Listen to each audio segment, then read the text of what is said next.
Today we're going to read a story about a fish. The title of the story is called Fish is Fish. It was written by Leo Leone. At the edge of the woods there was a pond, and there a minnow and a tadpole swam among the weeds. They were inseparable friends. One morning the tadpole discovered that during the night he had grown 2 little legs. "Look," he said triumphantly. "Look, I am a frog." "Nonsense," said the minnow. "How could you be a frog if only last night you were a little fish, just like me?"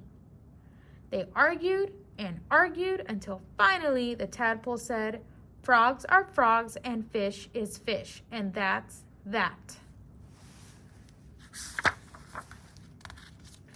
I don't think the fish is being a very nice friend. What do you think?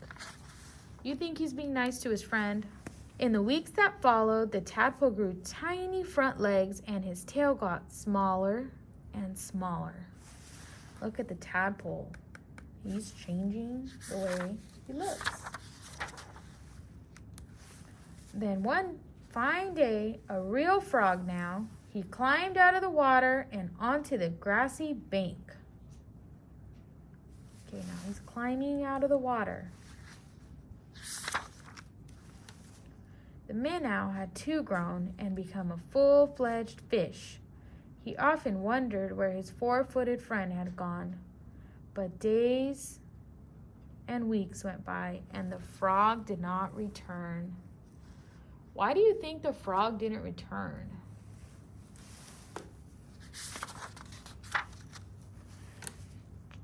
Then one day, with a happy splash that shook the weeds, the frog jumped into the pond. "Where have you been?" asked the fish excitedly. "I have been about the world, hopping here and there," said the frog, "and I have seen extraordinary things." "Like what?" asked the fish. "Birds," said the frog mysteriously. "Birds." And he told the fish about the birds who had wings and 2 legs and many, many colors. As the frog talked, his friend saw the birds fly through his mind like large feathered fish. "What else?" asked the fish impatiently. "Cows," said the frog. "Cows? They have 4 legs, horns, eat grass, and carry pink bags of milk." "And people," said the frog. "Men, women, children." And he talked and talked until it was dark in the pond. But the picture in the fish's mind was full of lights and colors and marvelous things, and he couldn't sleep. Ah, if he could only jump about like his friend and see that wonderful world. The frog's using his imagination because the fish is using his imagination. Do you think a fish can walk around? No, right? Look at what the fish is imagining. All these different colors. So colorful. So the days went by, the frog had gone, and the fish just lay there dreaming about birds in flight, grazing cows, and those strange animals all dressed up that his friend called people.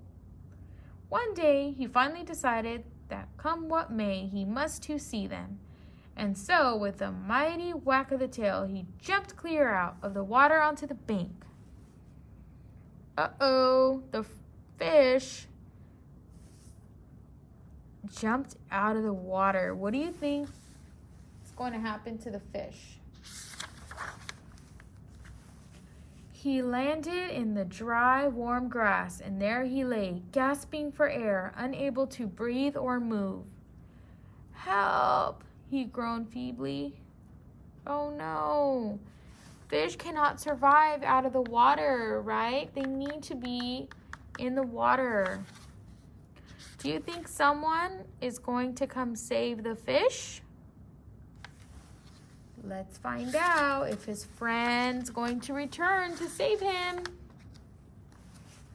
Luckily, the frog who had been hunting butterflies nearby saw him and with all his strength pushed him back in the pond. That's a nice friend. He came back and saved the fish. Still stunned, the fish floated about for an instant. Then he breathed deeply, letting the clean, cool water run through his gills.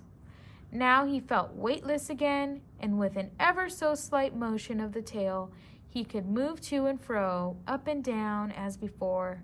The sun rays reached out within the weeds and gently shifted patches of luminous color. This world was surely the most beautiful of all worlds. He smiled at his friend the frog, who sat watching him from a lily leaf. "You were right," he said. "Fish is fish." I hope you enjoyed this story.